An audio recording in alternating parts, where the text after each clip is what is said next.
El Emirato y después Califato de Córdoba existió durante casi 300 años, siendo el reino más luminoso de la Europa occidental. Un estado rico y poderoso, protector de las ciencias y las artes, con una capital en la que llegaron a vivir cerca de 500.000 de personas, en una época en la que ciudades como París albergaban apenas 50.000. Pero el califato siempre estuvo sacudido por luchas internas, libradas tanto en los campos de batalla como en las oscuras intrigas de la corte, pero siempre entre adversarios crueles e implacables.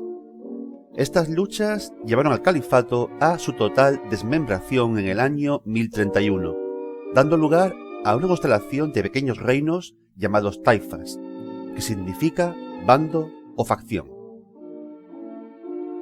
La aparición de los reinos de taifas marca el inicio de una etapa totalmente distinta en la historia de Al-Ándalus.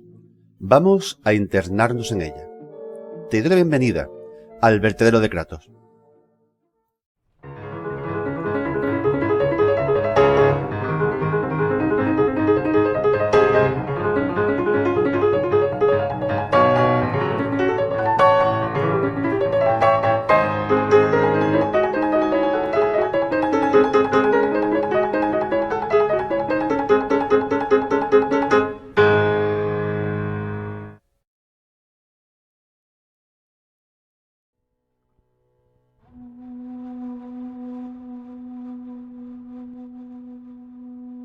Hasta la total disolución del califato, llegaron a independizarse hasta 35 territorios, cada uno dominado por alguno de los muchos clanes enfrentados entre sí, ya fueran de ascendencia árabe o bereber.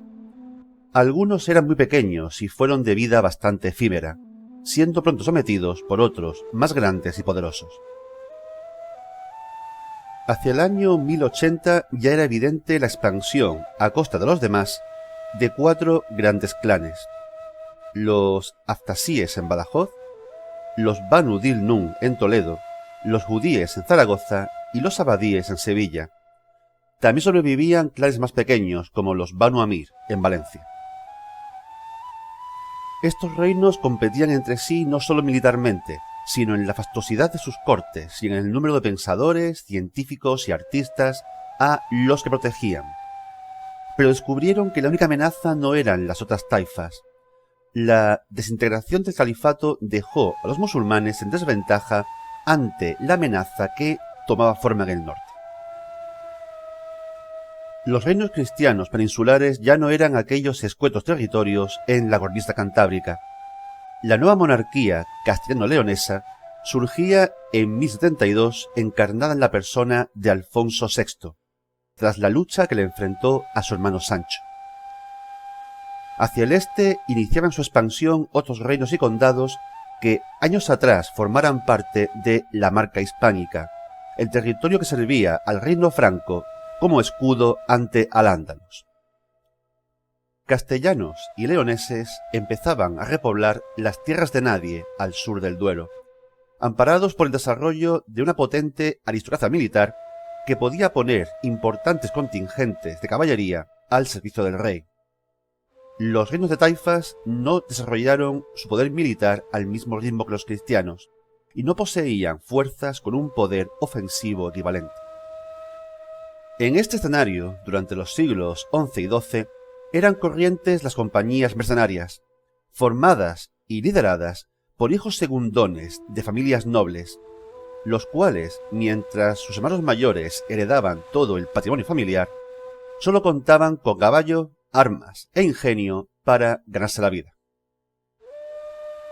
Las taifas recurrían al servicio de estas compañías, cuyos miembros no solían tener reparos en cruzar espadas con otros cristianos para defender a sus patrones musulmanes. Uno de estos mercenarios, exiliado de Castilla, cuyo nombre ha pasado a la posteridad, fue el famoso Rodrigo Díaz de Vivar, llamado el Cid. Importantes avances cristianos, como la toma de Toledo en 1085, persuadieron a los emires de Sevilla, Badajoz y Granada de pedir ayuda a los almorávides del noroeste de África, una confederación de tribus bereberes lideradas por el emir Yusuf ibn Tasufín, que acordó frenar a los castellanos a cambio de la plaza de Algeciras. Los almorávides aplastaron a los castellanos en la batalla de Sagrajas en 1086, y ello frenó el avance, pero no facilitó que los andalusíes recobraran los territorios perdidos.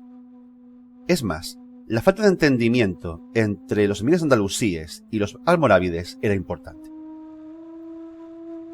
Estos consideraban decadentes a los andalusíes, entregados a pasatiempos frívolos y a la indolencia, alejados del cumplimiento de los preceptos del Islam.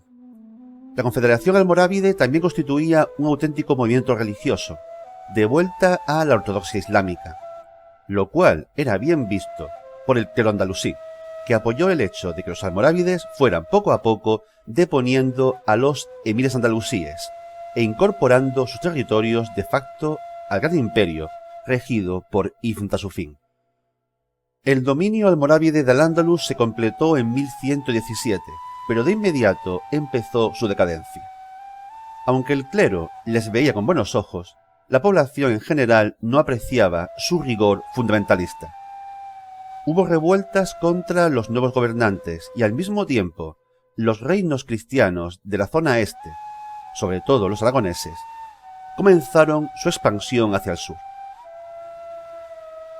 Por otra parte, los mismos gobernadores almorávides empezaron a caer en los mismos vicios que habían recriminado a los gobernantes andalusíes, rodeándose de artistas y cayendo en el lujo y alejándose de la ortodoxia del Islam. Entre 1140 y 1150 se descompuso el dominio almorávide del Andalus, debido a rebeliones de diversos gobernadores locales, con lo que se volvió al escenario de los reinos de taifas. Además, los castellanos empezaron nuevamente a presionar desde el norte. En el norte de África, un nuevo movimiento reformador, los almohades, también de origen bereber, pero formado por otras tribus, desplazó a los almorávides. En 1160 pasaron al Andalus, y en principio firmaron una tregua con los castellanos, para tener tiempo de consolidar el territorio. Uno a uno sometieron a los nuevos reinos de taifas. Sin embargo, la paz con Castilla duró poco, y los cristianos retomaron sus incursiones en tierras del Andalus, iniciándose un largo periodo de enfrentamientos, que culminó en 1212 en la enorme batalla de las Navas de Tolosa, en la que el califa almohade al-Nasir sufrió una total derrota ante una alianza de reinos cristianos. Ello no supuso el fin inmediato del imperio almohade, pero sí una enorme debilidad de este. Presionado en África por un nuevo movimiento reformista, los benimerines, no pudieron impedir que los cristianos tomaran en menos de 50 años Córdoba, Sevilla, Jerez, Cádiz, las Baleares y Valencia. Al-Ándalus, que había ocupado casi todo el territorio peninsular, quedaba reducido a la franja entre Sierra Morena y el mar. El dominio almohade quedaba eliminado por completo y solo pervivieron algunas pequeñas taifas que fueron tomadas por la dinastía nazarí de Granada. El periodo comprendido entre el fin del Califato de Córdoba y la batalla de las Navas de Tolosa constituyó una larga agonía para Al-Ándalus. La protección a las ciencias y las artes no fue tan intensa como en el periodo anterior, o al menos no fue tan fructífera y estuvo sometida a graves fluctuaciones. Las oleadas de fundamentalismo islámico traídas por almorávides y almohades quitaron lustre a una sociedad que había sido mucho más abierta y cosmopolita. La tolerancia religiosa de la época califal, que sin ser total había sido muy importante para la época, sufrió una gran merma y muchos cristianos mozárabes y judíos, bajo el gobierno almorávide y almohade, fueron deportados a los reinos del norte o a África. Solo nos queda por ver la etapa del reino nazarí de Granada, sombra de lo que fue un estado poderoso, pero que aún reserva alguna buena historia. Pero eso será en un siguiente vídeo. Si te gustó este, apóyame con un like o con tu suscripción al canal. También, si quieres, puedes ser uno de mis mecenas en Patreon.